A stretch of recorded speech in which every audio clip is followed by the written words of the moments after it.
So guys, niregister ko na ang ating Koreanang Hilas at saka yung aking Team Hilas guys. So, niregister ko na siya kay para meron tayong habol para yan po yung next natin na ano. So, yung mga gumagaya sa atin guys, meron na tayong habol.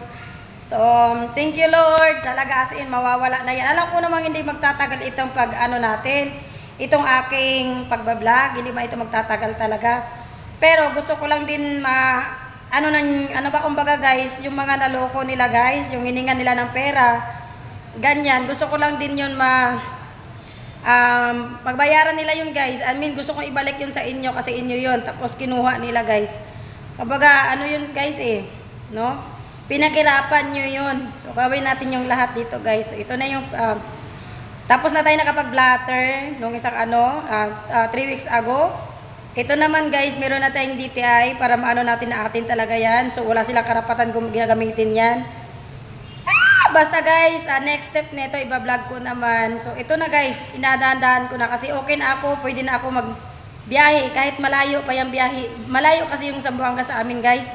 Yung NBI ng office ng NBI. So, ito na guys. Dinadahan-dahan ko na. Thank you so much, Lord.